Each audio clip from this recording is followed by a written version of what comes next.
The following program deals with a controversial subject. The theories expressed are not the only possible interpretation. The viewer is invited to make a judgment based on all available information.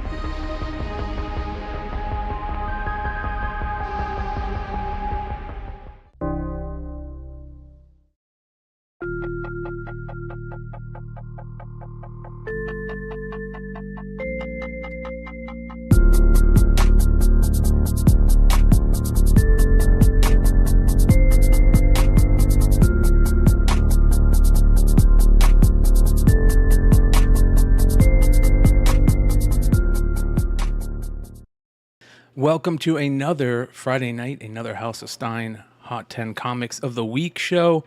And we got basically the whole crew. We're missing Redhood tonight. Shout out to our boy Redhood. He's not going to be here tonight, but hopefully he'll be on tomorrow night's Modern Comic Mayhem. You can see him there. It's going to be a crazy show tomorrow night that I didn't even tell these boys about yet. So, yeah. I'm excited.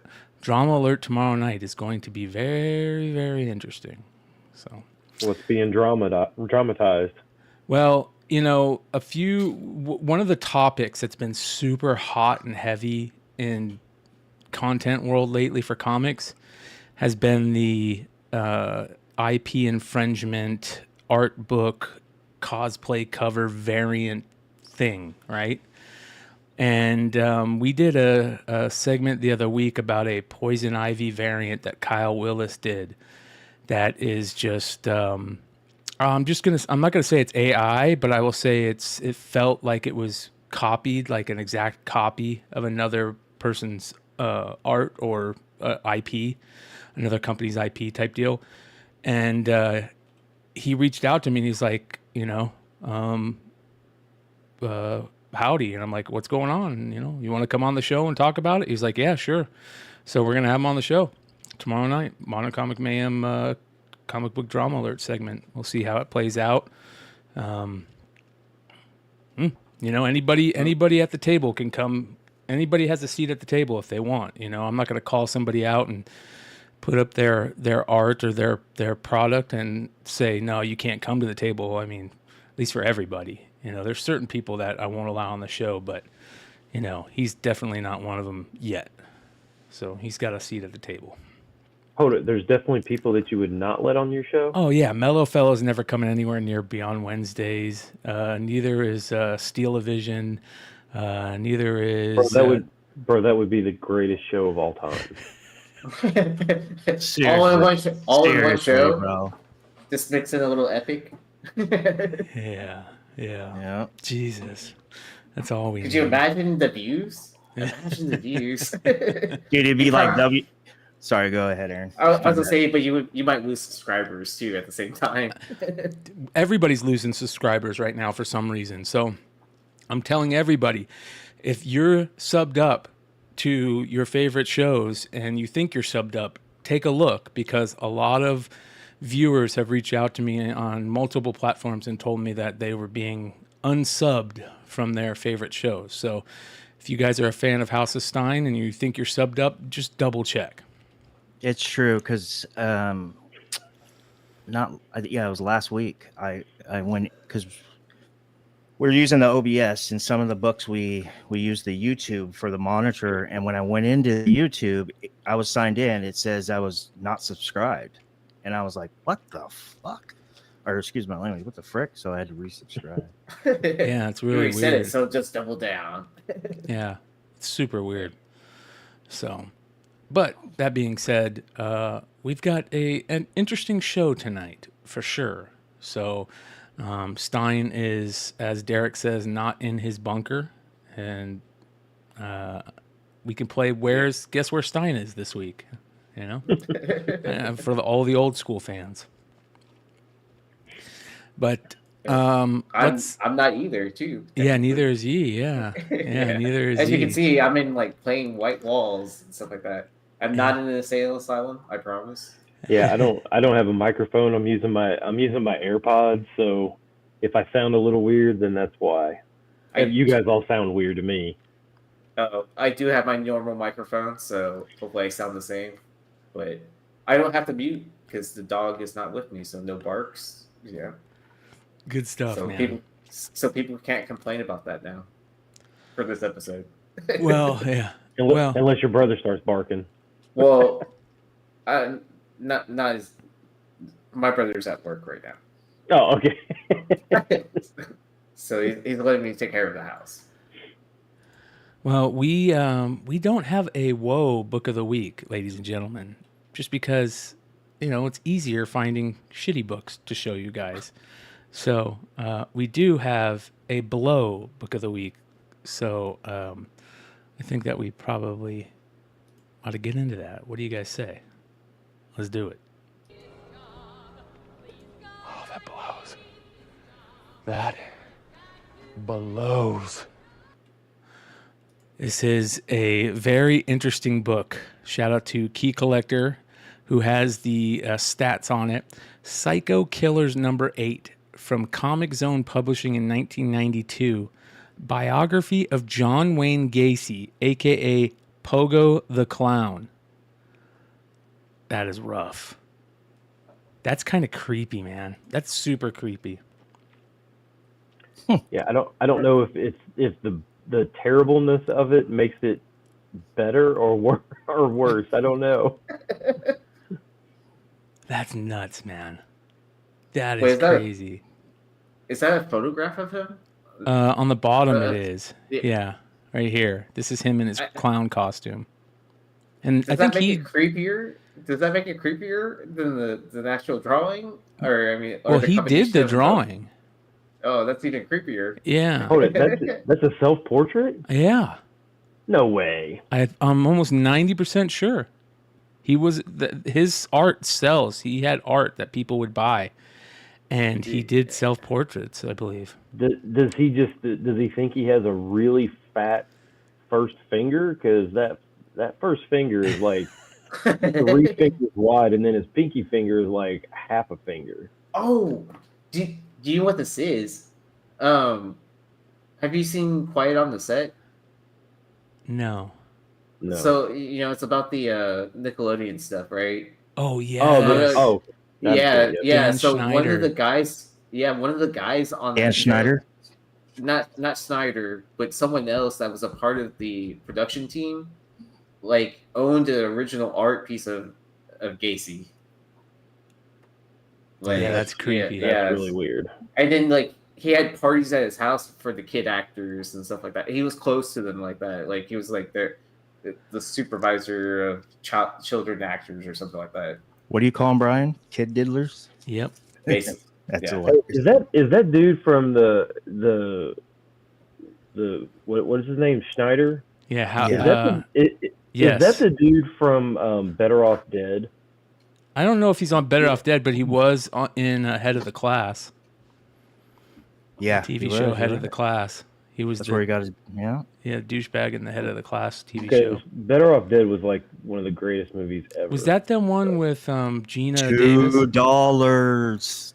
Yeah, I want my $2. Yeah. John Cusack. Yeah.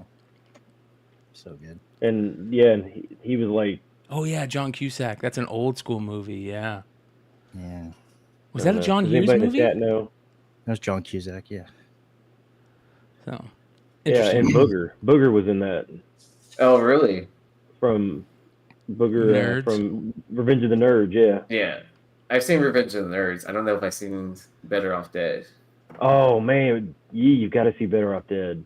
Well, someone let me know in chat where I can stream it from, and I'll watch it. It is classic. I'm sure you can find it I'll on just look YouTube. it up. Yeah, I'm sure I can find a link. So I'm not worried about it. Oh. Well, there you go. Look at that. You can't beat that. Your own John Wayne Gacy comic book. I wonder how many of these they printed. I don't know, but that's really disturbing now that they actually used his art for himself. That makes me hate this worse. Moving on to By the Dip. Starting off with a great Paulo Rivera cover, Shirtless Bear Fighter number 4, the Rivera variant. I feel like I don't want to say that this was a Jesse James comic variant, but I feel like it could have been. Either This was, or he had a really good one for this series, but this one it was the best cover for any of those issues. I mean, just Yeah, yeah. I remember when this came out, like this, because what was it like the number 2 or something was like the Scotty Young one. Remember that one? That one was really hot, and then this one was like number 4. So it was hard to find. I've never seen this book like in person, but it's gorgeous, right? yeah, the panda's got a knife. Yeah. But yeah, this one sold this week. CGC 98 sold for $28.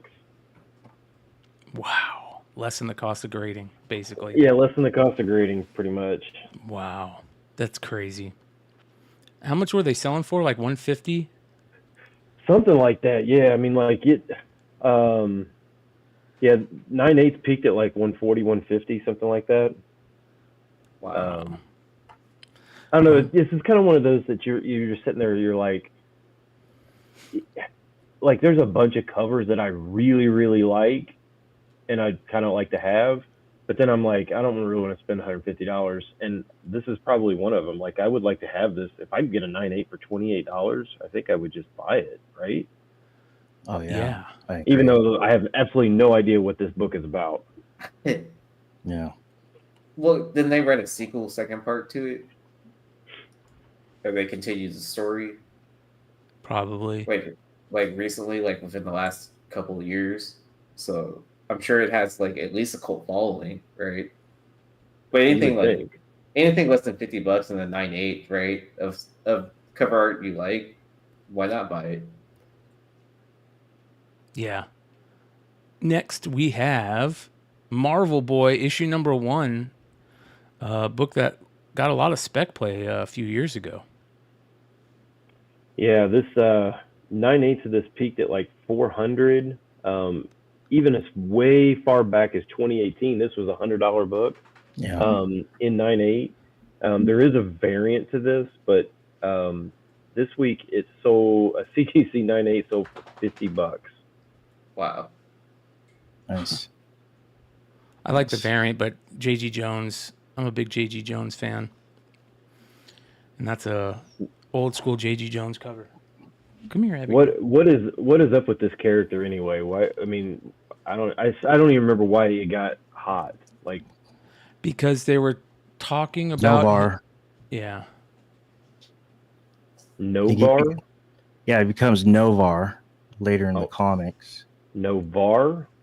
Novar, yeah. So he's tied to X-Men 97. He's tied to Captain America or Captain Marvel. He's tied to Young Avengers.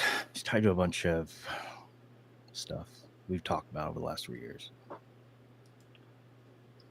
Is this a lame? It seems like a lame.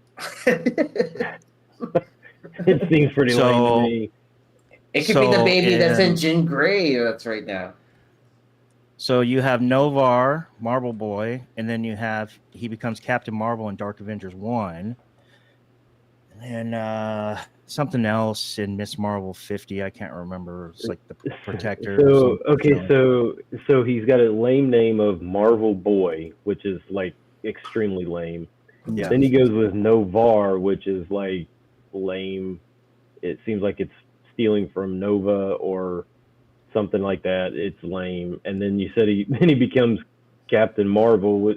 Can he not just can he not just have like his own name? They're all taken. Yeah, good question. All the good ones are taken. So I'm a big J.G. Jones fan too. I agree. But is there a newsstand of this? Do you guys know? I don't know. Probably. I've been looking and I can't find it, so I want to make sure I'm not wasting my time. I mean, yeah, Fubar would have been a better, more original name than all these other stupid names he's got. Fubar. Does my comic shop list it though for newsstand? Because they don't. My comic shop doesn't list a lot of modern newsstands. Actually, I've only seen a handful. Yeah, there's a newsstand. It looks like. No, there was a Dynamic Forces signed by J.G. Jones. And then there was a another Dynamic Forces signed by 2 people, I think. So Oh, yeah, so Novar is his actual birth name. That's And even. yeah, NOH or NOHVARR, I think, something like that. Oh my gosh. Did they put like a 6-year-old? Like, hey, like we're gonna have 6-year-olds come up with a name for the next Marvel character. All right, kindergarten class, let's pick one. so J.G. Jones did both variants too, both covers. Yeah, I've been saying for a while, and I didn't come up with this. This actually, I heard this in 2018 on Mel's show.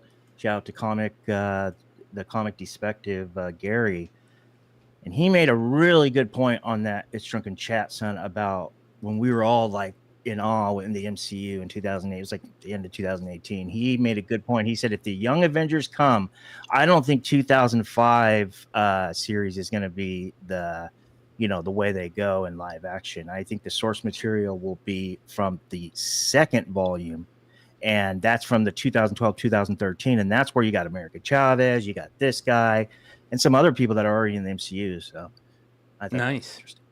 Yeah. All right, moving on. We've got, this is an interesting one because there was a big sale of this book this week. Detective Comics 880, a raw double cover of this sold for $550 this week. Was it a newsstand too? Wasn't it a newsstand? I think it Yeah, might have been a feels like that was a newsstand. newsstand as well. Oh my god, I missed that. Yeah, but unfortunately, the good old direct version of this hit the second lowest price in 2017. CGC 98 sold for $330. Oh, nice. I'd be buying those all day. I love this cover. Like, that price is very attractive. I have a CBCS yellow label that came back at 9.6, signed by Snyder and Jock, and I'm gonna, as soon as April hits, I'm cracking that sucker, sending it to get pressed, and gonna get the JSA on it. Nice. Yeah, I've had this book I think 3 different times, and I've graded it 3 different times, and I've never got a 9.8. Yeah, same with me. It's always comes back a 9.6. I want to just add to what Brian just said. So, little off subject, but on the same topic. Do you guys think that maybe that was the reason why CGC decided to go with this whole authorization stuff, so they can make more money by people cracking the yellow labels? No, it was a thing to make people happy because of all the problems. Like, well, think of having people also get like multi-sig books too. Well, no, that's what I'm saying. Like, to crack their yellow label, now they have a pathway to actually get that CPR'd and resketched and get a 9.8 or a better grade, right? Without facilitation. Yeah, I mean, I would tend to think, because I mean JSA is probably, I mean, he mostly just does sports card shows, so I think they're trying to get some kind of a name more in the sports card. Although I don't think that's going to really help them, because I think the CGC card grading is lame. At best. Unless you're dealing with Pokemon or Magic exclusively. Right. But I mean, I've had, because JSA, he ends up doing a lot of smaller shows. He doesn't have necessarily go to the huge card. I mean, he does go to those, but I mean, he goes to some of the smaller ones as well. So, I mean, I've had stuff authenticated by him before, so I think it's a good move for them. I'm just not sure how nice. Yeah. Comic wise, I mean, it will be nice. I mean, I'm assuming it will take some of the business away from CBCS that they've had a monopoly on, but Amen. Yeah. All right, next we've got Black Panther #3, the Torrin Clark 1 in 25, another book that was rocket ship hot during the pandemic. Now you can get for a fraction of the cost. Yep. CGC 9.8 this week sold for an all-time low of $300. When you remember this thing was probably raw, what, 750 ish? Yeah. People were creating Nine- content based on Tosin. Like, I mean, like this shit was fucking. People were going crazy over this character. I mean, there was Tosin channels and Tosin Tuesdays and crazy shit. Everybody was jumping on this character, calling it the next Miles Morales. Now, I'm not saying that this character can't blow up, but man, they really took a shit on that. Have we heard anything from this character in the last 6 months? I haven't heard one person talk about this character in a while. Yeah, like are they even? Is it even in a story? You know, all that shit. I still don't even like this cover. The cover is weird. It just reminds me of a Glamour Shots cover. Yeah, it's just weird. The whole thing looks weird to me. Brad says, "I think Tosin Tuesday was a joke." No shit.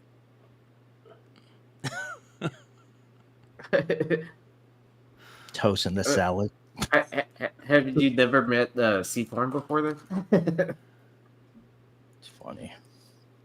$300. Wasn't it Bleeding Stool that said that he was supposed to be the next Miles, like you were saying, Brian? Yeah. Yeah, before the book even dropped. Yeah. Like it was the ultimate pump. I've never seen that before. Yeah. That was like Spider Boy pump, almost. I think it was worse though because nobody had heard of it. I mean, like Tosin's no more in Marvel? What? They killed him? Did he die? They kill him? I don't remember that. We had heard of that. Really? Yeah. I don't get me wrong. I know I'm laughing and making fun. I like Tosin. I really like Cabaret. I really like the 125. And you know, if it's that low, maybe, you know, I don't know about $300. I'll probably wait until it's about probably 200 or maybe less. But those Cabarets are beautiful and they must be going for really cheap. I mean, if this thing's down that much. Yeah, they were But I think it's a cool $75 character raw. though. Yeah. So. I just think whole Shuri MCU Black Panther just literally crushed Black Panther. It crushed people's hopes, buyers, investors in that character, in Black Panther, anything around it. And next we have our final book for By the Dip, X-Men 92, number 3, the Takata manga variant. Nice book to have on the list this week.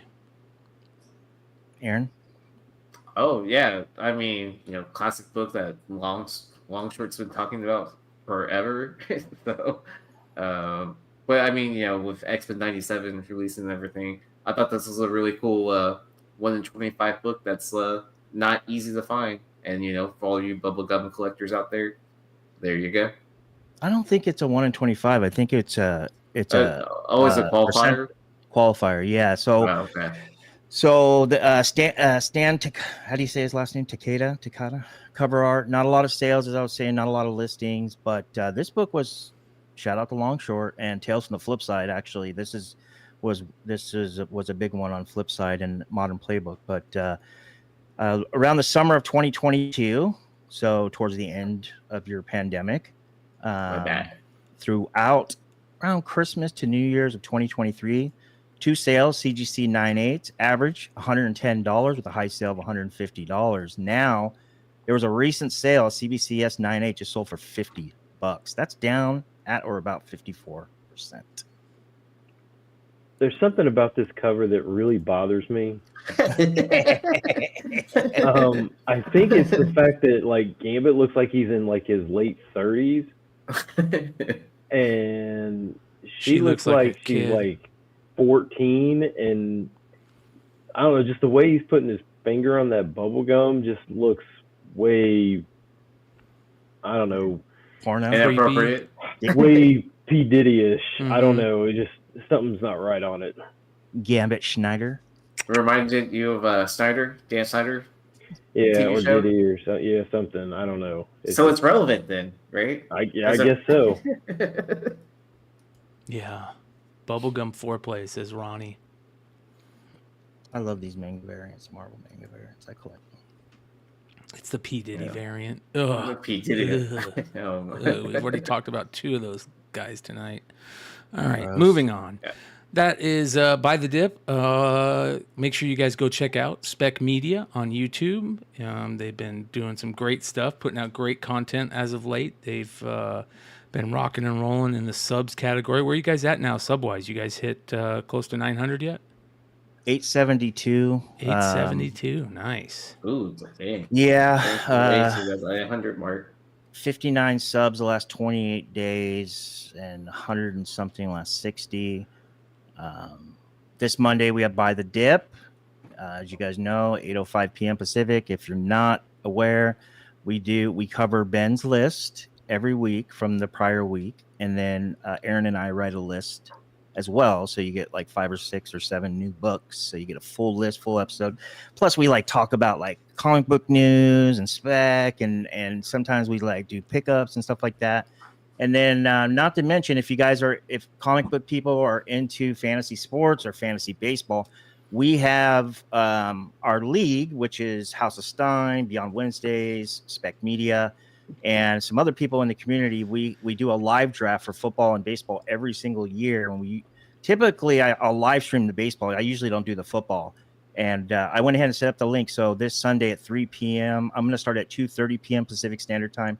You're going to watch us draft and talk some baseball. So Brad Selden just had a great comment. He said, "I wasn't at any of the P Diddy parties, I promise." Oh, but you're a lawyer. You can defend yourself, right?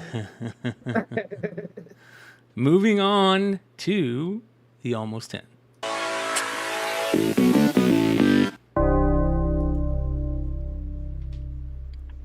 Starting off with Scooby-Doo, Where Are You? Issue number 1 from DC Comics in September of 2010.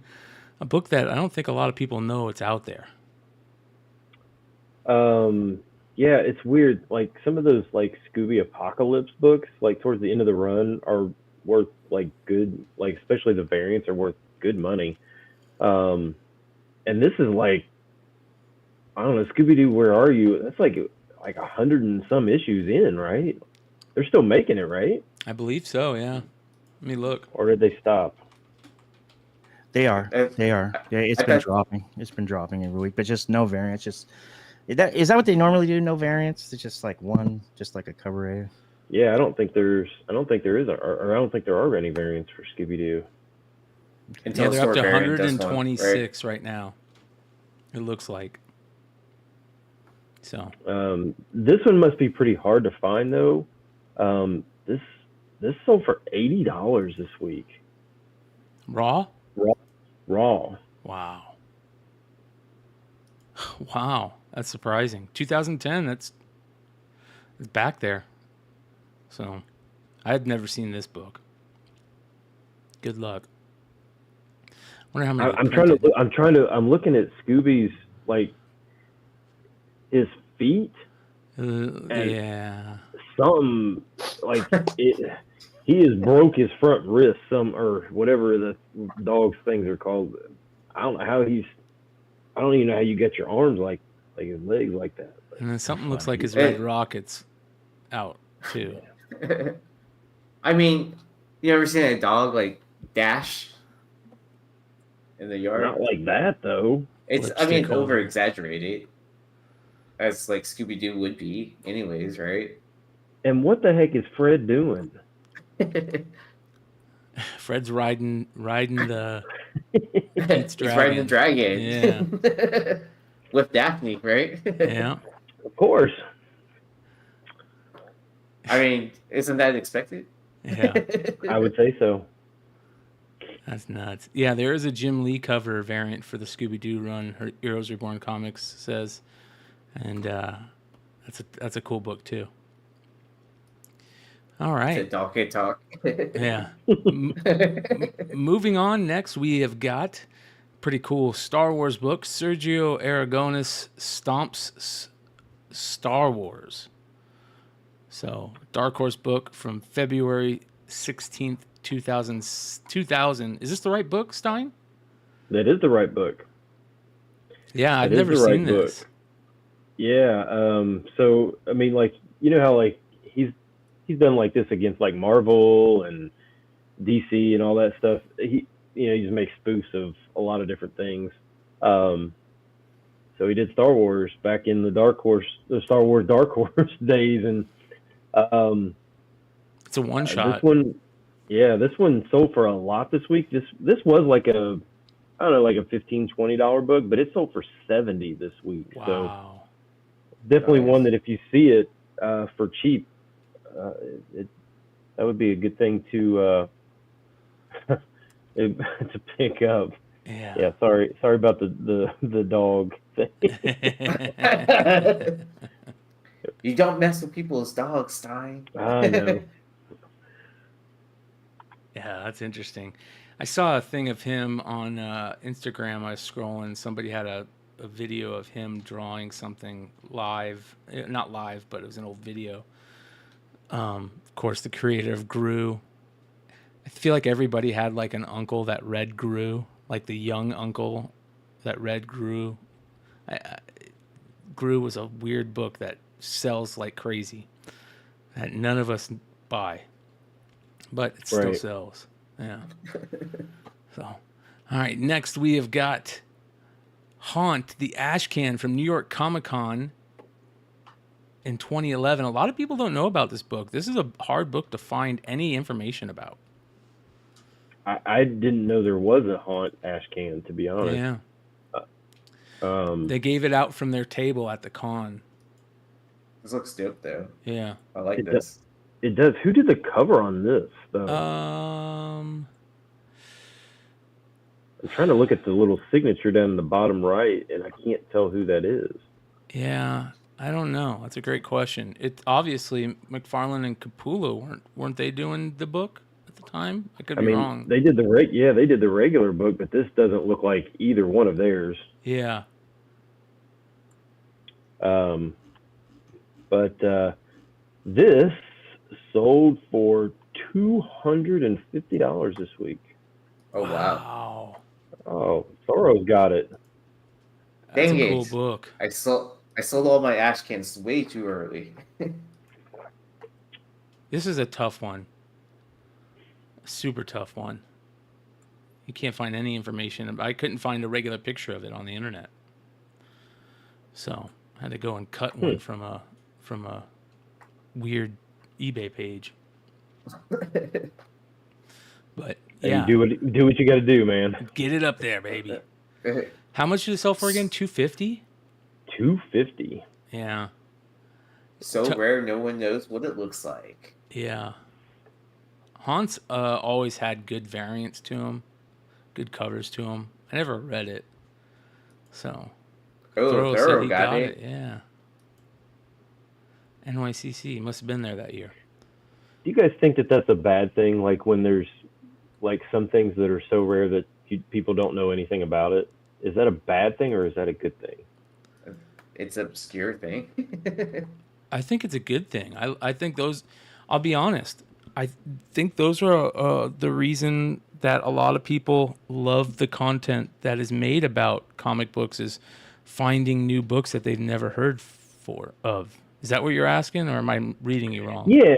Like, so like, kind of like with that Mr. T book, the last few weeks or whatever, like nobody had ever even heard of that book. One sold for $40, and then all of a sudden people like, oh, that's pretty cool, Steranko, and then it, just went crazy. But before that, nobody even heard of it. You probably, if somebody saw that in a store, they probably would have just passed it by and not even thought about it. I just wonder if like things that are like super rare. I know Long Short brings, a lot of, he puts a lot of stuff on there. James Kreider puts books on there that I've never seen before. I just think I like it. I like having things that nobody else has. Yeah. But I can see how like having something that, is so rare that it's not worth anything can also be a problem. Like I've got books that probably nobody's ever even heard of, but I'm not getting rid of them because I'm not going to just give it away for $15 when All right. I'll never be able to replace it again. I agree. Yeah. Nice. Yeah, that's why I fell in love with CBSI back when it first started in the G Plus days. It's because people were putting up. It started my foray back into speculation, the world of speculation in comics, was being on the CGC boards and looking at the flea market garage sale finds page or thread, which is one of the best threads over there, and seeing, people like what's his name put up crazy books, Jimmy Linguini put up crazy books, Sleepy John, Yanni Gogolak put up crazy books, and then people kind of migrated over to the G Plus pages, and there we're seeing these crazy books that people are going, oh, look at this crazy find, and people are going, why is that a tough book? Oh, it's rare, it's this rare, da da da, and that kind of grew into my jumping into speculation, and I think that was for a lot of people. So go check out that original thread on CGC, the CGC forum. It's called Flea Market and Garage Sale Finds, I think. It's been going forever. So, all right, next. This one's interesting too. Street Trash, issue number 1 from Viper Publications in 2016. Now, he is a reprint, or he's at least reprinted this book a couple times, because there is a copy from 2022 out there that doesn't have the little blue corner box, and it's a little bit different. But a comic book based off one of the craziest gore movies of all time, Street Trash. This cover is out of control, right? Yeah. It looks like any other thrash album I've ever seen. Do you guys know about Street Trash the movie? Mm-mm. Never heard of it. This is Street Trash the movie.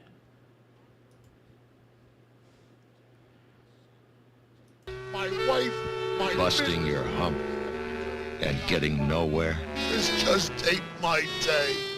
The boss, is he always on your back? Nice, my ass belongs in your chair, not in your lap, which is where you keep trying to put it. You bastard! The wife, and the kids. Is that right? They never listen. I hate to see him pissing his life away in them goddamn computers. Do you ever feel like forgetting the whole thing? Think I got it easy? Well, now you can. I'm talking about life! Drop out and join the ranks of the few. The filthy. The trash. I got my own place, a condominium. Where else can you live for free? And eat for even less? Well, be forewarned. Freedom has its price. Yes, there's always a snake in the Garden of Eden. We know about those snakes. Hey, 10 Viper. $1. Here's to you, pussy. Don't drink my flavor. What?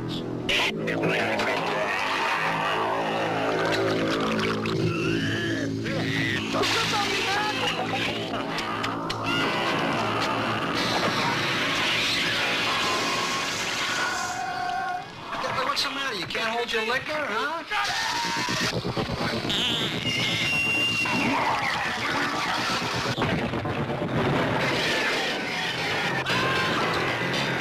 And there's your toilet scene for everybody that was wondering. Why? So this definitely was like up for some Oscars, right? For like art direction and costumes and Special effects and special effects, man. makeup, soundtrack, best acting. Wow. It swept the awards. How much did this sell for?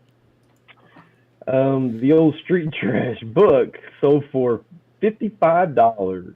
Wow.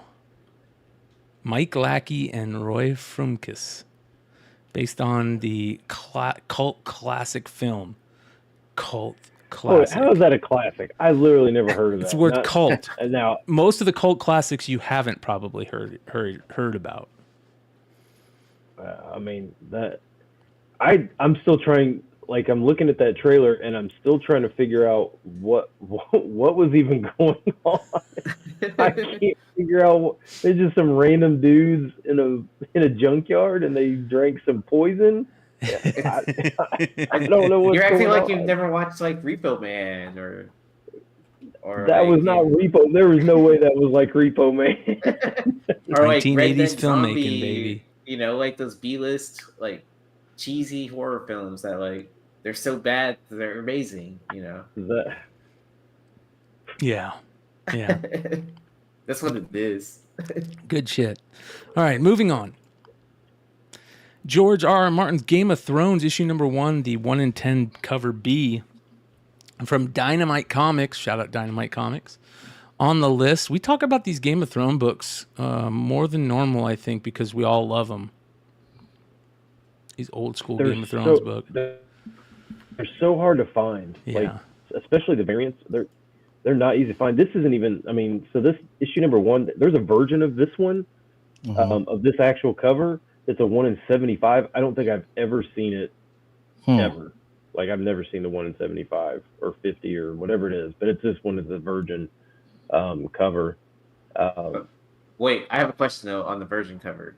Does it have the HBO logo thing, or is that on? Yes, I think it does does. not have. It does No, it not have doesn't? the HBO thing.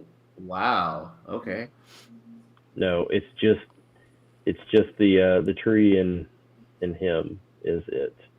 And I don't. So- it's hard for me to tell who the characters are. I mean, because I only know them from the shows. So if they don't look exactly like.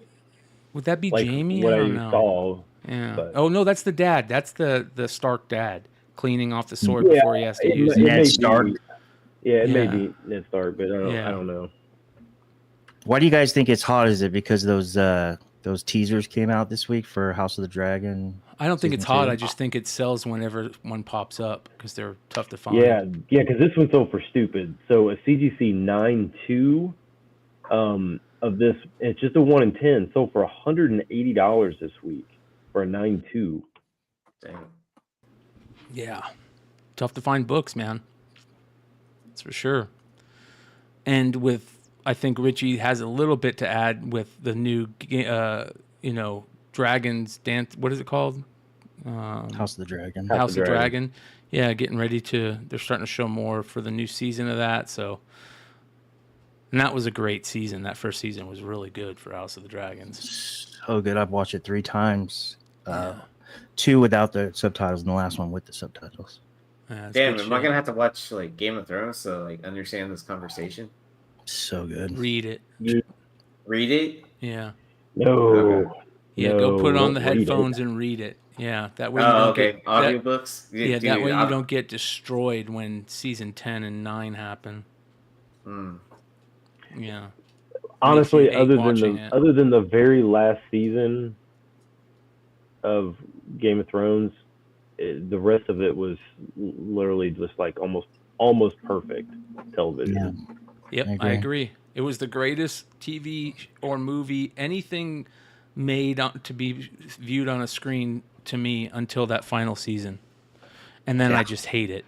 I don't even tell people to watch it that have never seen it because I don't want them to feel like I felt when that season happened. That very, very first show was, I mean, like the pilot was, I remember I was on a trip. I mean, I was like on a work trip and it popped on the TV and I just had HBO on and it popped on and I was like, what is this? Like I'm not a book reader, so I'd never even heard of the books. I was like, what is this? And I remember watching that thinking, oh my gosh, what is going on? What just happened here? This is the craziest start to a TV show, that I think I've ever seen. Yeah. Yeah, good shit. All right, moving on. Marauders, issue number 1. This is the Dodderman second print. Russell Dodderman second print. 1 in 25 Virgin Red Queen cover. And who doesn't love some knuckle tattoos and Lockheed? This is a hideous looking cover, though, right? That dragon. This is really bad. Yeah, it's not good. It's not Russell Dodderman 10 material. I mean, you don't like chicks with like knuckle tattoos? I do, but What? And maybe ones that don't look like their face is made out of wood. yeah. Yeah, it just looks terrible. I think this is awful. I don't know why anybody would buy this. I certainly don't know why somebody spent $225 on a CGC 9.6 of this. Whoa. Yeah, it's just it's ugly. Congrats to the seller. Yeah. Yeah. They got lucky. It actually looks like they cut her off at the waist, or she's like waist deep in some weird like something. Red goo. Yeah, something. Kool-Aid. Yeah, that's rough right there. The dragon in the back's going, Chikara. I mean, okay, you guys tell me, because I'm clearly not an artist, but I mean, if you drew something like this, would you just be like, oh yeah, that's what I want the world to see? Or would you look at it and be like, ugh, that's awful. Like, why am I going to submit this, but I have to because I've got a deadline? Yeah, that's a good point. I mean, as a former painter, like, I always hated all my work, always, but people enjoyed it or just said nice things about it all the time. So I don't know if people were just being polite or actually being like critical. You know what I mean? So I never knew what to believe and not to believe. And so I just always judged my stuff as always like just hideous kind of situation.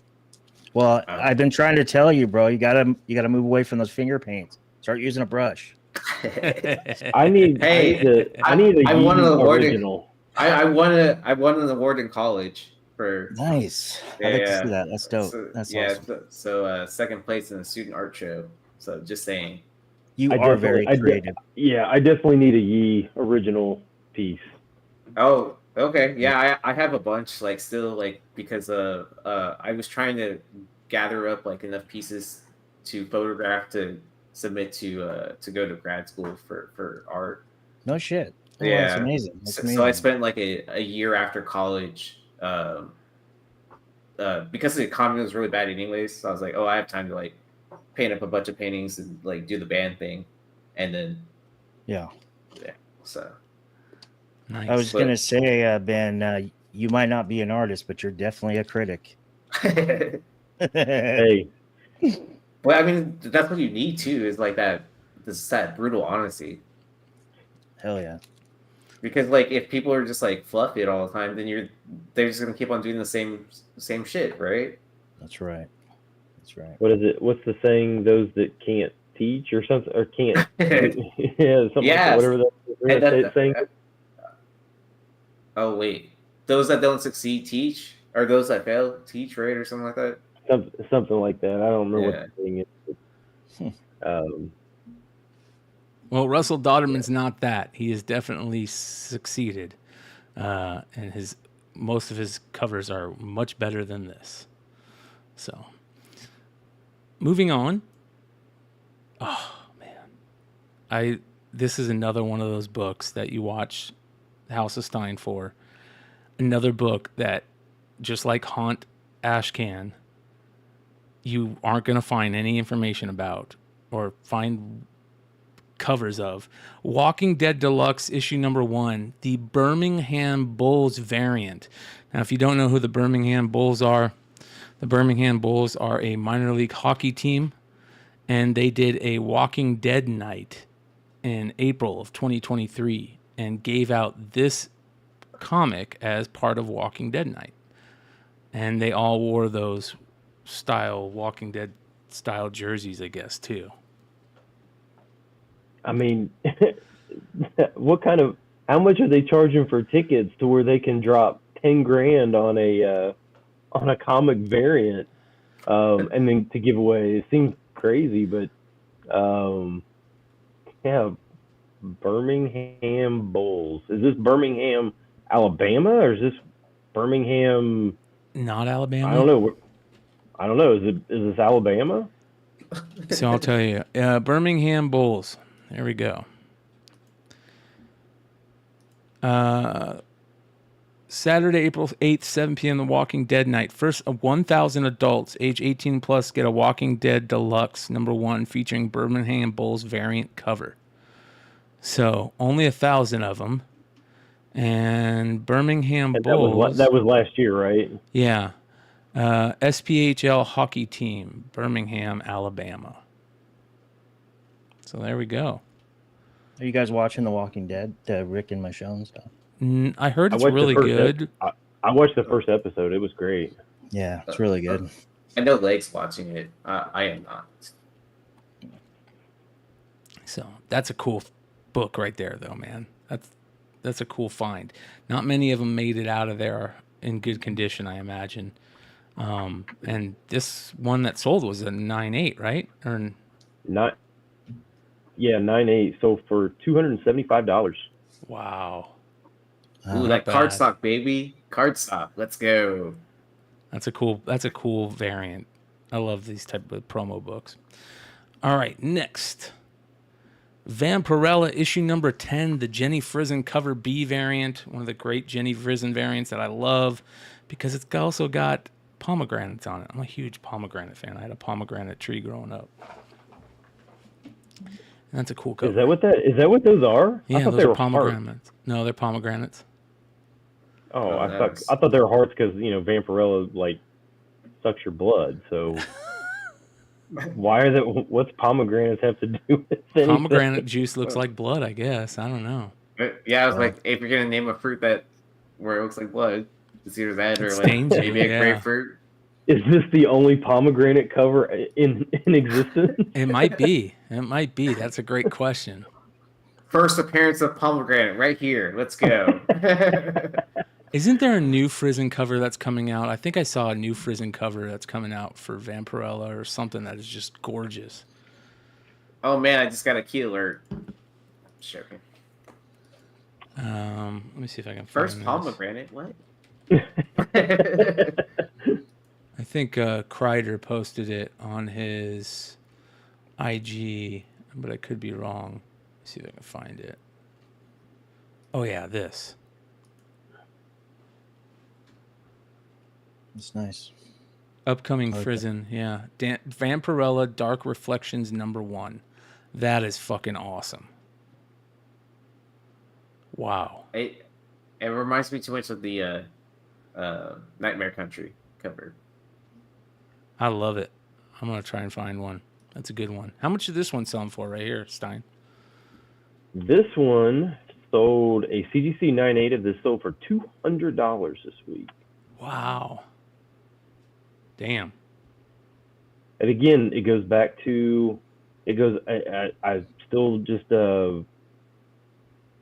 believe that comic book collectors are a back-end group. What's a back-end group? What does that mean? A hind end, the butt. Yeah, they like derrieres. Oh, like super anal? Yeah. Yeah. Like anal about everything without doing anal? Oh man, I walked into that one. I walked in the bathroom and fell into a mud pit. My bad. Yeah, I hear you. Oh, man, I love this show. Love this show. Good shit, guys. All right. I think that's the almost 10, ladies and gentlemen. So make sure you guys come hang out with us tomorrow night, Monocomic Mayhem over on Beyond Wednesdays. Oh, you didn't get the last two? Did I not get the last two? I did. No. Teenage Mutant Ninja Turtles Giant Size Special, issue number 11, The Newsstand. A lot of people don't realize that this is a giant size special. Yeah, how many pages are on this thing? It's a great question. I have one of these. My guess, 72. And what is the what's this fifth turtle? Who is this? I can't remember. It's sitting in a long box somewhere. Mm. I'm sure chat will be able to tell us. Paul, answer the question for us. Paul, Yeah. where are you? It's not Jenica. I don't know, but I just looked over at the TV screen and Houston's gonna lose to Duke, and they just showed this little girl, and her face was like the saddest face ever. It's probably gonna be a meme. It was. She looked so sad. What was the other upset? Wasn't there another big upset today? Arizona lost. NC State beat Marquette. Oh, Marquette. Yeah. Oh, that's great. So, 48 pages on this. It says on the cover. 48. It's because I can't read still. That's a giant size for you. Well, this newsstand, a raw, and the guy had it graded as an 8.0. Raw sold for $180. How much? $180 for a raw 8.0. I gotta find this book. Really? Wow. Brian's like $200 on eBay right now. If I can find it. If you remember to find it, right? Yeah. So I like this. I like the Archie run, the cartoon style run that they did, because there's this cool part where, well, I mean, there's aliens in all the Teenage Mutant Ninja Turtle stuff, but there's a cool alien storyline in the Archie stuff. But ouch! The Yankees beat the Astros 7-1. All right, moving on. And finally, the real final book of the Almost 10, Gwenpool Sketchbook, or GPS, by Guri Huru from Tokyo Comic Con in 2017. This is my favorite one of the week because I have no idea how you even... I mean, how would you even obtain this thing unless you lived in Japan, right? eBay. I thought, yeah. Because didn't one sell on eBay? What did it sell for? $300. Wow. For this. And this is a real sketchbook, a real art book, right? There's a difference between what people, because I think, like, you know, some people could say, well, I'm an artist and I'm just doing a sketchbook.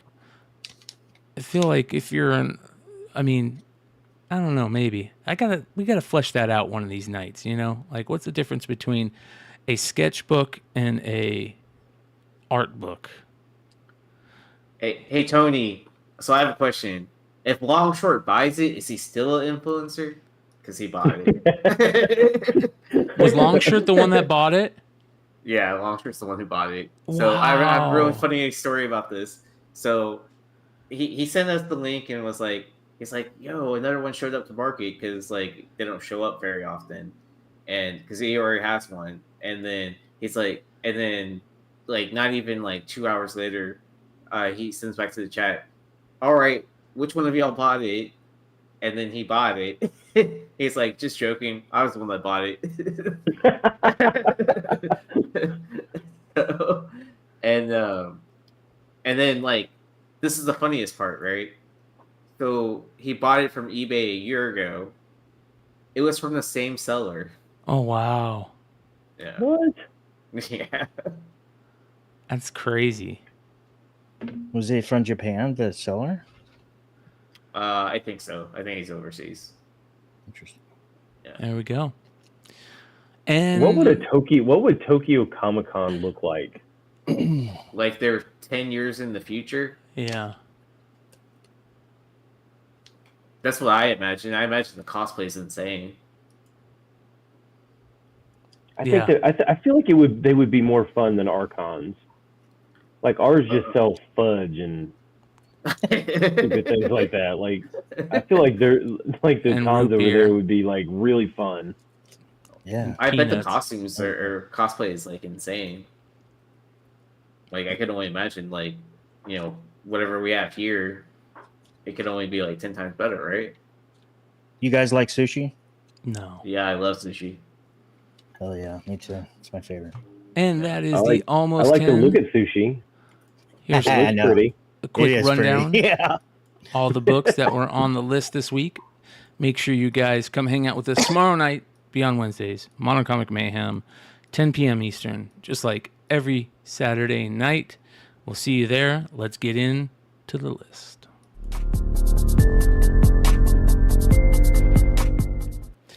starting off our Golden Age honorable mention, Crime Clinic issue number 4.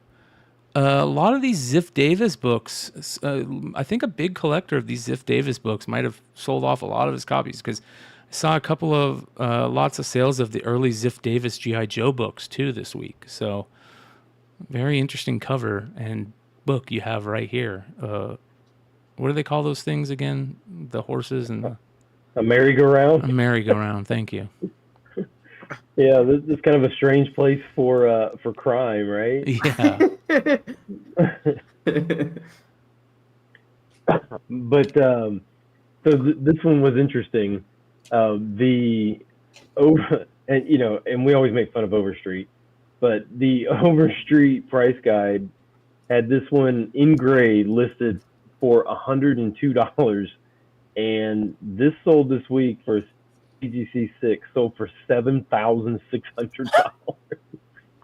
Oh man! Overstreet was this close on the price. Jeez. Gotta love those Overstreet sellers.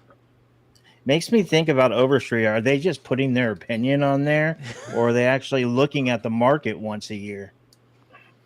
I'll be interested to see next year what they have if they change the price of this book. Like I feel like they don't even.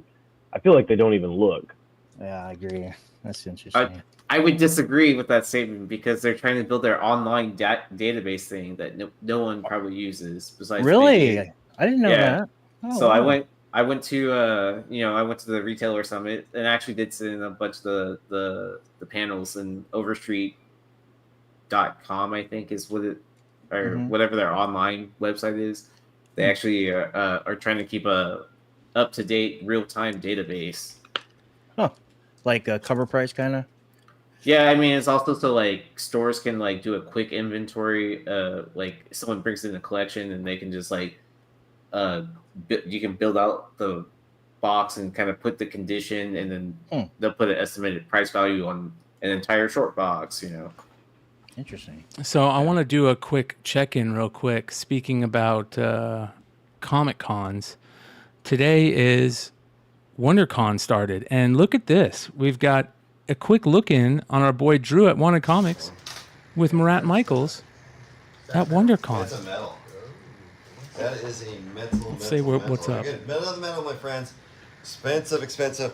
AP number 4.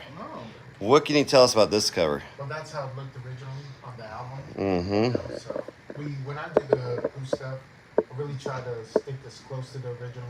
Like you'll notice the styles that I use for the art is different, and also like the logos we try to keep as original as possible. So it really does pretty 100%.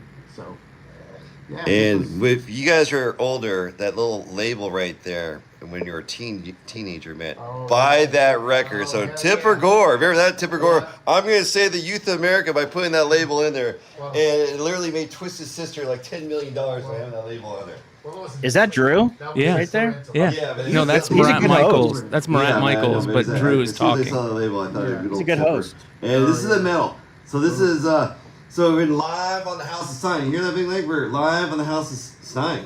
What up, Drew? We are. So again, folks, just to recap, we're live from WonderCon. We're Murat Michaels. We got Big Clutch in the house. We got Big Leg in the house. I'm Drew, Wanted Comics. We obviously got the camera on Murat. We have Jesse from CGC singing here, and that is an absolute go. So again, we're live on the House of Stein. We're going live. So again, this is the metal cover, my friends. This is a AP. Oh, there we go.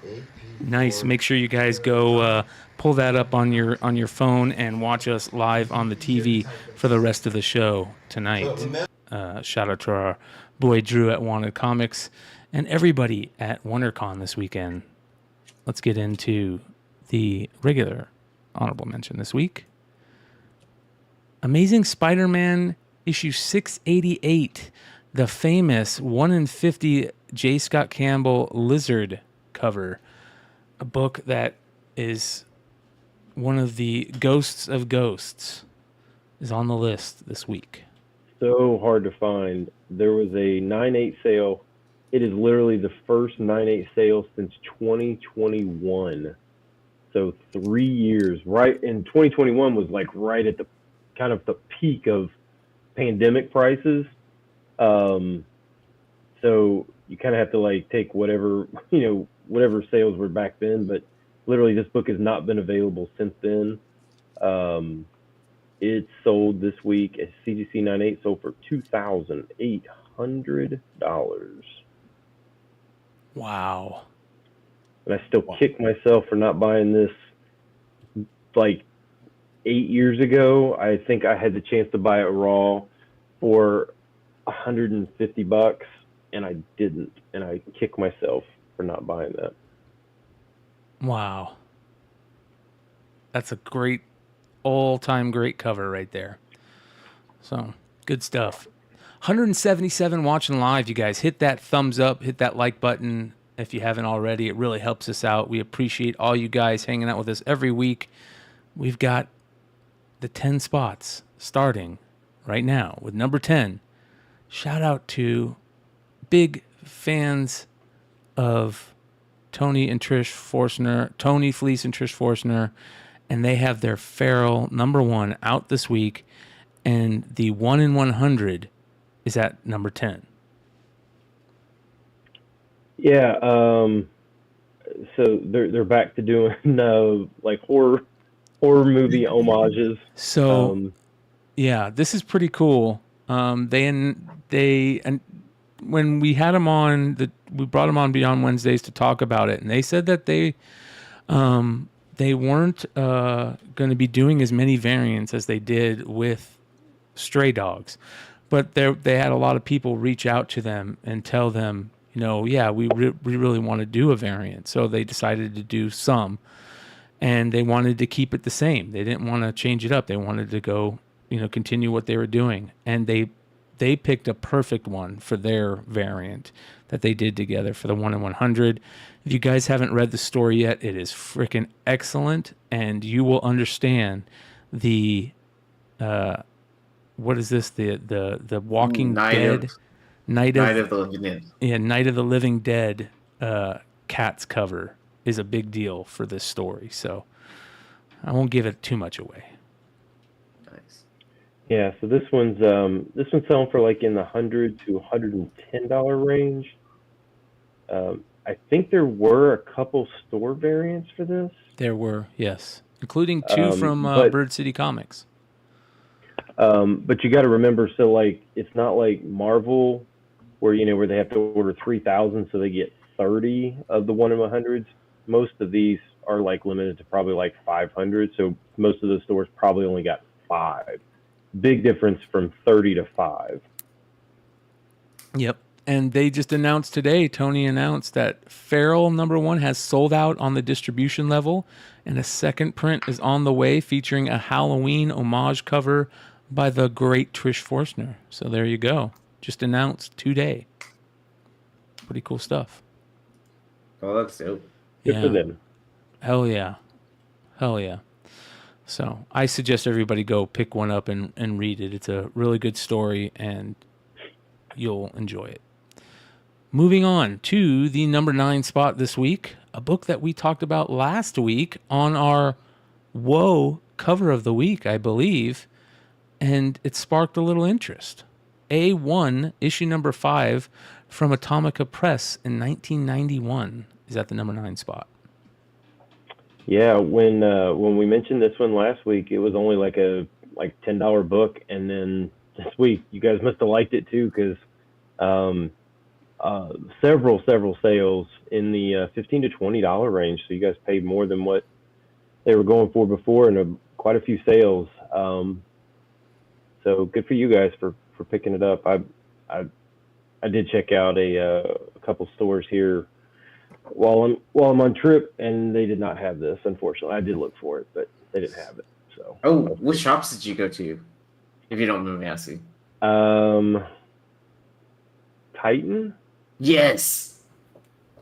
I wouldn't have recommended anything else over there. But I mean, yeah. There's a ton of great stores, but that I love digging their back issues. Yeah, I did find one of the Witchblade animated foils, the Darwin Cook. I did find one of those. So, their prices are very reasonable. Yeah. So, but I was looking for this one, but I did not find it. So, Cool book. All right, number 8 this week. Oh, my favorite cover of the week, could be cover of the year. Harley Quinn, issue number 38, the Souza Micah Woman's History Month. It's pretty rare to see an open order variant be on the list the week of. Yeah, and it's not like this is selling for a huge amount. I mean, it's got a $6 cover price. Most of the sales were between $6 and $10 plus shipping, so it was probably about $10 is what people were paying. But there were a truckload of sales on this. So I think it, once again, guys like cowgirls. I mean, they just do. I mean, it's just a fact. So, I think you've been in Texas for a week now, basically. So. Yeah, pretty much. Yeah. Such a good cover. So good. Knocked it out the park. I don't understand why DC is not, because DC and Marvel are doing, I wouldn't say all the time, but like I feel like at least a couple books every other week they have the open to order variant, and in DC's case the cardstock, it's open to order but it's $1 more or whatever, and then they take off the trade, make it a virgin. It's like a 1 in 50 or 1 in 100. I would be doing that if I was DC with Souza Micah's covers, but she's doing open order covers. Yeah, because I'd be down for that. I love her. She's awesome. She did all the 1 in 25s for Catwoman when she was doing the Catwoman ones too, right? Wasn't she? Yeah. And DeCall was doing the cardstock open to orders, but now she's doing the open to orders, and DeCall is doing variants on Marvel. Yeah. No. Yep. So I love this book or this cover. It's just so good, so good. The colors, I think, is what really makes this one stand out, I think. Yeah. I love everything about it. So I'm going to wait and pick up a 9.8 for cheap. I didn't pick up any floppies. Just going to wait for 9.8s to show up. They'll show up. They'll be cheap. So, and moving on to the number 7 spot. Wolverine issue number 43. This is the Jan Bazura second print Virgin 1 in 25. And it came out this week also at number 7. It's a weird cover, isn't it? I don't like this cover, man. I don't know why people are spending so much for this. I hate it. Yeah. It's almost like it looks like it's an animation cell, or like they, took the graphic out of the video game, like from the screen, and put it on the cover. Yeah, it's just very strange. 1 in 25 is selling for like 60. I guess this would be a cool cover to get to have like a remark or something put on it. Yeah, maybe. Right? Or a sketch. I don't know. Maybe you take this to Bazula and you say, draw what he's fighting on it, or so. I don't know, something. But this is not a good variant.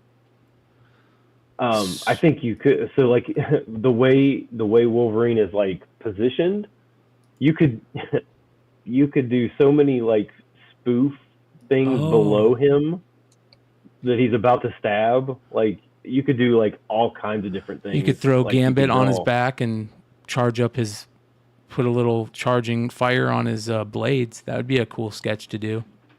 Like they did in X-Men 97. Anything. You could put Homer Simpson below him right there, like he's about ready to just stab Homer Simpson. Like I just think of, my mind is thinking of all the cool things that you could put underneath him.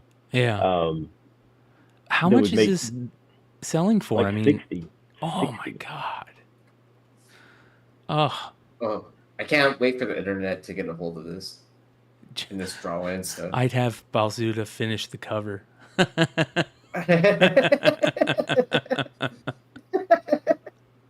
That's a good comment, man.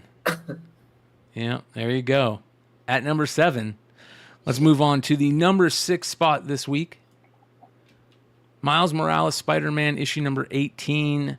This is the Adi Granov 1 in 50 Virgin variant. And I'm not a huge fan of this either. I don't know why. Yeah, I mean, I agree. What's up, Johnny? It feels like it's dull, if that's the right word, like the colors or something that looks dull. Yeah. I don't necessarily hate this one. Maybe not as much as you do. Because I mean, it just looks, because of the darkness of it. I think it works well with the electric, stuff behind him. Yeah. So there's a 1 in 100 for this book as well. That was just the emblem. Yeah. But I was trying to look at that, and there really weren't. There was like one sale of that was really high, but like all the asking prices for that are like really high. But there's not a whole lot of sales for that one. But this one had a bunch of sales on it. This is the 1 in 50. It had a bunch of sales in like the $75 to $85 range. That's why this one. I'm just kind of surprised though that why is there something going on in this 18th issue to where they would have a 1 in 100 and 1 in 50 variant on an milestone 18? Book? I think isn't it a milestone book? Is that what it is? That's what I thought. Let me double check. Oh, it's just the legacy numbering where it's like 300 or something. The Kari Andrews 1 in 25 isn't too terrible, but I don't think they're that great on all the stuff. Is that 200? 300? So that says legacy numbering 300. Yeah. Miles Morales has had 300. Dude, there's been 300. three. That's this right. is like the third volume of this. No, it's like the fifth volume. Jesus. 2019 was the fourth. So, yeah. Miles Morales, Spider-Man, right? Oh, actually do something? Yes. Yeah, 300 issue milestone issue. You're a legacy. Yeah, you're right. Good call. There's some sneaky keys in this series that are still cover price. Issue 6, issue 11, a few other ones. So you've got how many did you think that there was, Richie? There's probably like more than 300. 5. Wow. Oh, volumes? Yeah. Volumes total? Well, according to Fandom Wiki, it says that that the 2019 series with Ultimatum and Starling Vulture was volume 4. Okay. So this is 5 or 6. That's crazy. Yeah, but how is that up to 300 already? Because they start counting at Ultimate Comics, the all-new Spider-Man #1, and it goes through to the 2016 Spider-Man series all the way through 2019. Then that small mini series that was right before, and then this series. So, how did Marvel Comics get to 1,000 or whatever the legacy number is? That title, just like Marvel Comics, right? Does that actually have 1,000 issues? No, Marvel Comics, no. Yeah. Yeah. I You think see those what are. I mean? Yeah. Yeah. They're all cash plays. Yeah.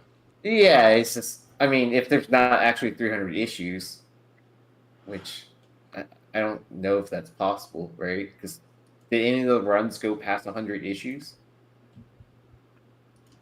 I don't think so. Yeah, that's what I'm saying. Aren't they all like 20 to 30 issues per run? For Marvel Comics Presents? No, for Miles stuff. Oh, for Miles stuff? Yeah, I don't think anything's gone past probably 30 something. Yeah, that's what I'm saying. 40. Like even with 6 volumes that let's give them 40 issues, right? Each that's 120, right? What did you guys think about the this one? I like this one. Miles Stone issue. Yeah. Nice ride. This one right here. Yeah, I love those. I love those collage looking. Yeah. Those are dope.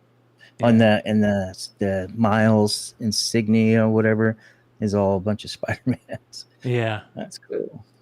Like I have the ASM 700 signed by Stan Lee, and it's signed in the eyeball. Oh wow, that's cool. It's good shit. How much was this selling for again, Stein? 75 to 85. There we go. All right. Halfway through the list, you guys hit that thumbs up. Let's get to number 5. Another return. Captain Marvel, number 6. The Decal 1 in 25 is at number 5, back on the list. Love this. Yeah, last week this was like 40 to 50, and it basically doubled this week. It's like 75 to 100 now.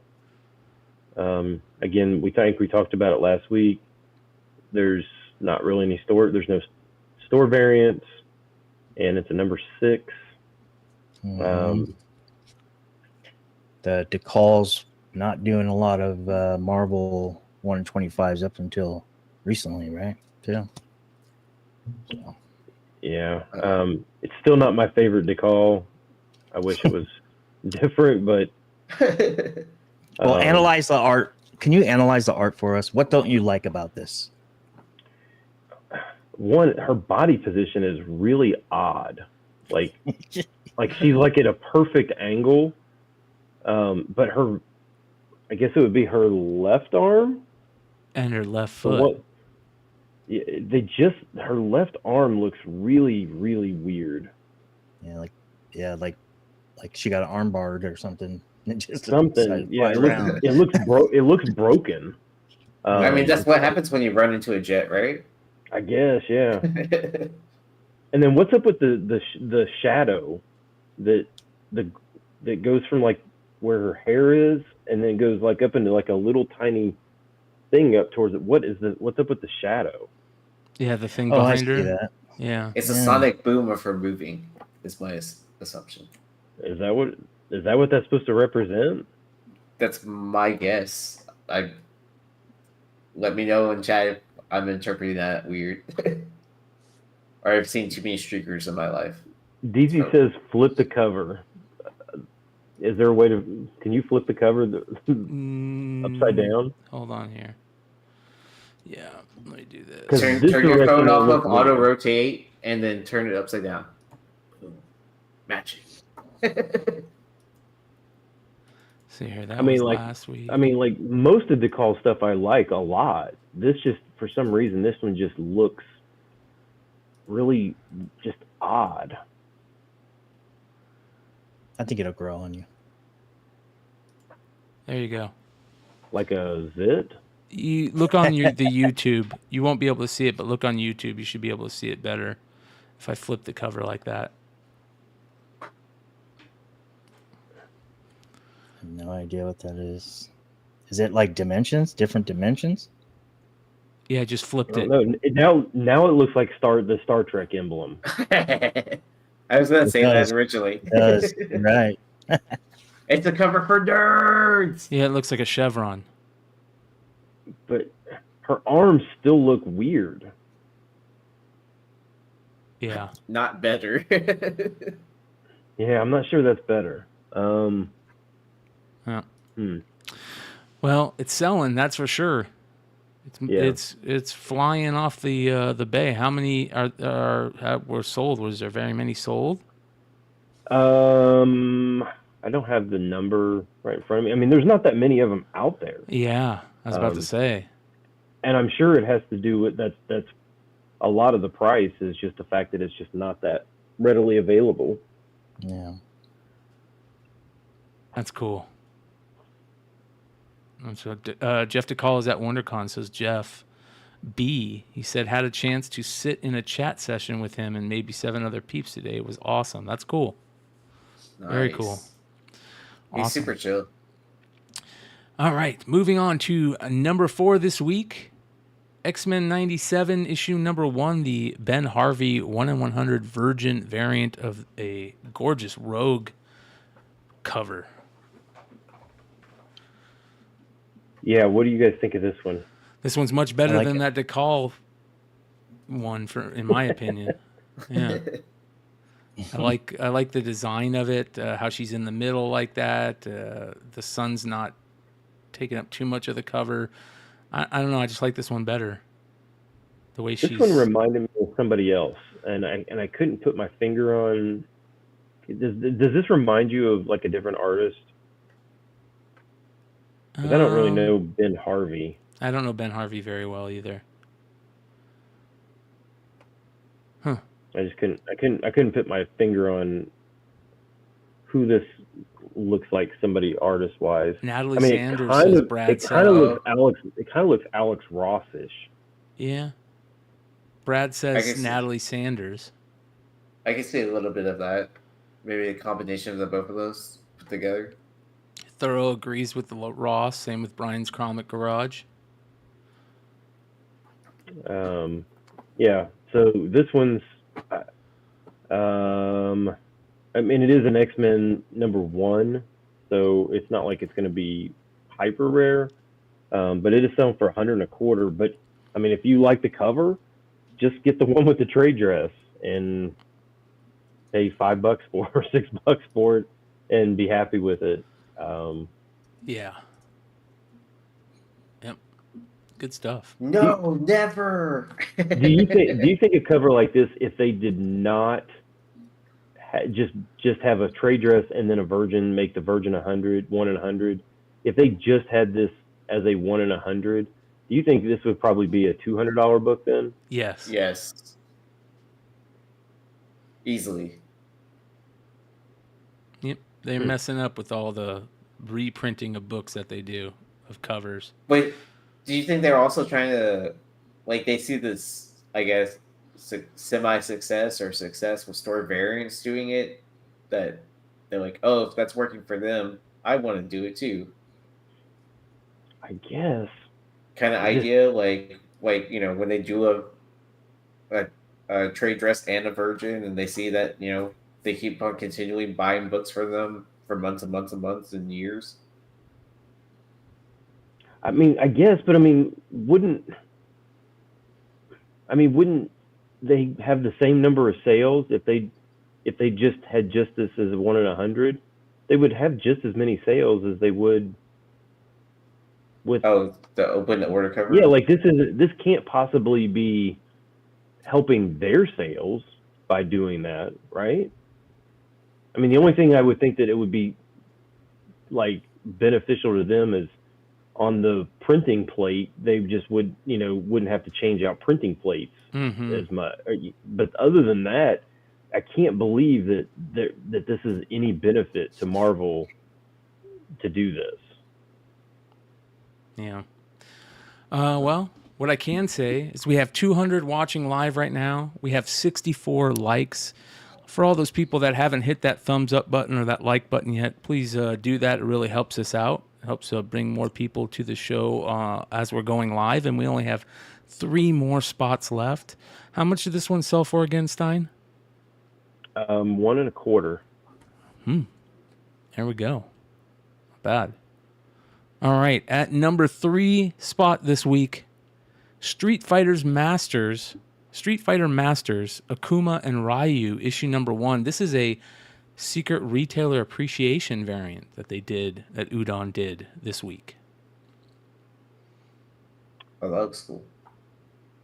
Yeah, this one, this looks like the same hairstyle as that girl from the Black Panther book, right? Mm-hmm. Yeah. It's an interesting cover. It's actually cool. I like it. Very dynamic. Yeah. Oh yeah. Yeah. This one's 25 to 30, so it's definitely obtainable. Yeah. But nice. A bunch of copies of this sold.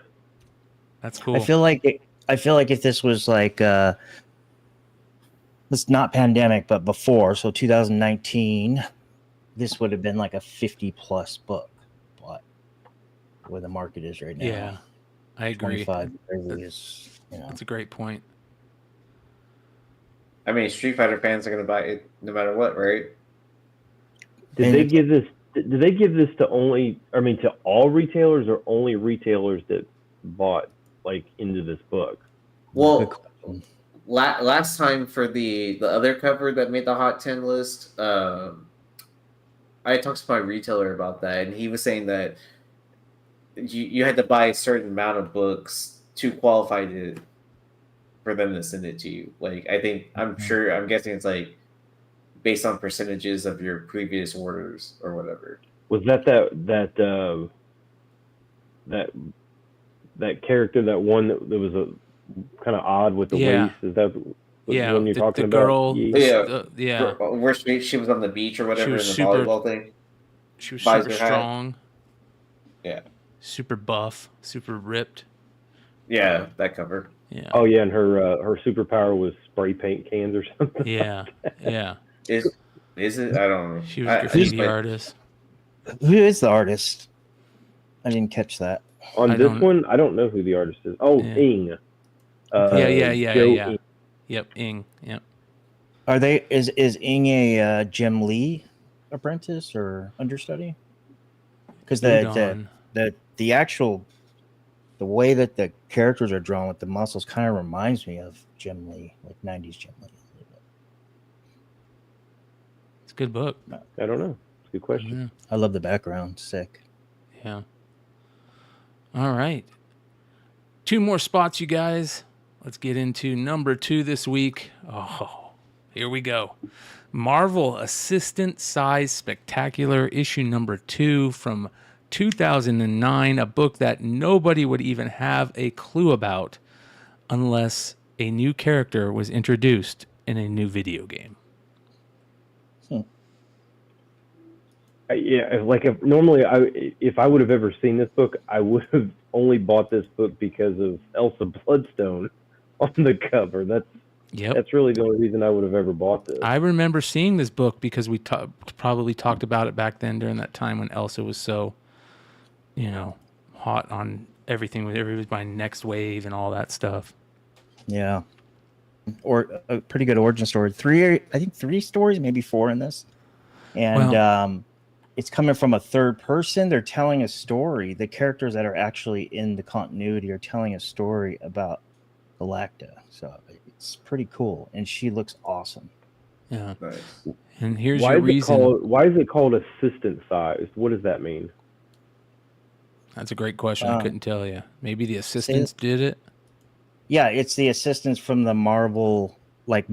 So the characters are there's 3 or 4 of them, and they're like interns or something for the Marvel creators, the writers and publisher, and they're in the office at the beginning. They're talking about it, and then they go to the dinner table and they're talking about it more, and they talk about all these other stories, all these other characters, and then when you get to the end, they bring up Galacta.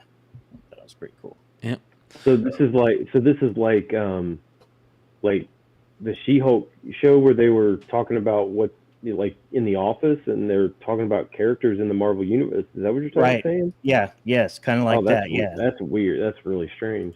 Yeah. So in issue 1, they're in the office and they're at the elevator, and then the lunch area, and then issue 2, it's the same group people, and they're using words like, wow, in issue 1, we had 3 or 4. I can't remember if it said 3 or 4, but it says multiple stories, and we're talking about these characters. But what about? And then they start talking about all these other characters, and then finally, when you get to the last story that they're talking about, that's when Galacta shows up, and they start talking about her. How much is this one selling for? This was like $10 to $20. Now it's $40 to $50.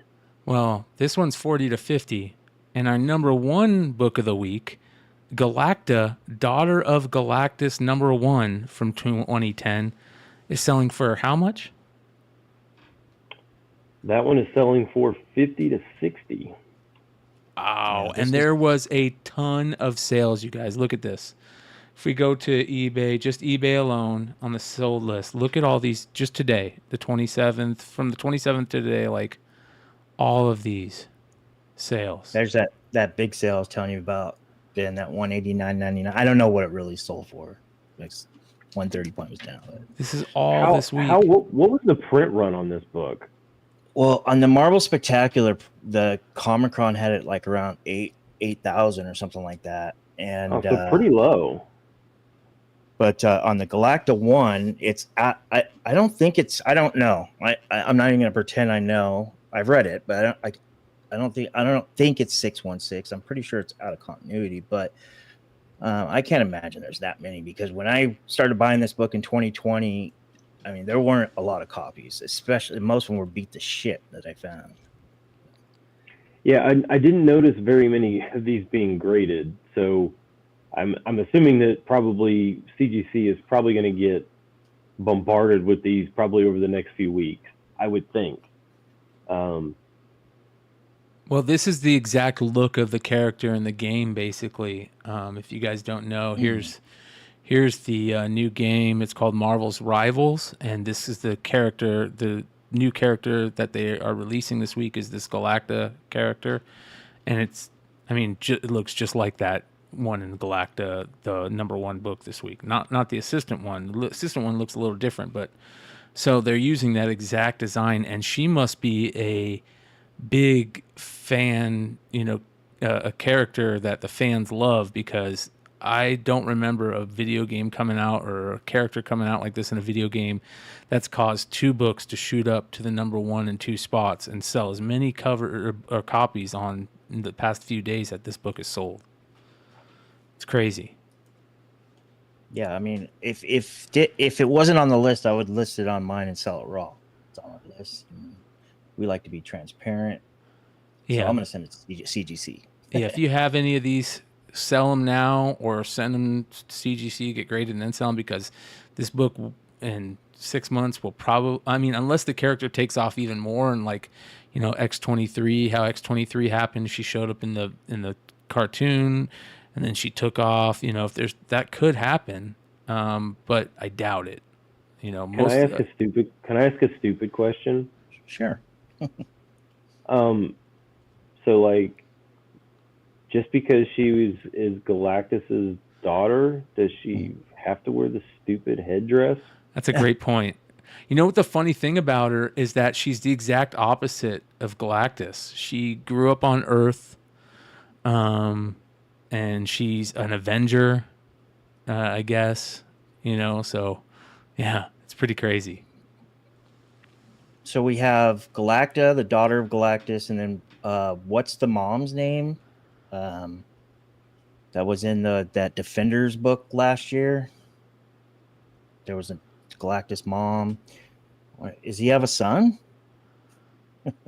I don't remember. And if you read this book, Brian's probably already read it, but if you read this book, the panels of Galacta are kind of what's that word? Scandalous or scandally clad. She's kind of sexy looking. You can actually even see her freaking underwear and her skirt. Wow. Like an IG influencer from. Never mind.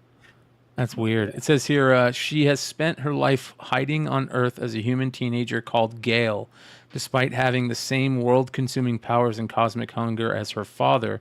Regardless, the estranged daughter of Galactus is far less villainous than her father and has spent her life searching for other ways to stop her cosmic hunger. She has often used her powers for good, to protect the Earth from immense danger, and even to consume alien viruses to prevent them from spreading to humanity. Among her abilities displayed include cloaking, cosmic awareness, teleportation, energy control, hyperacceleration, levitation, and molecular restructuring. So there you go.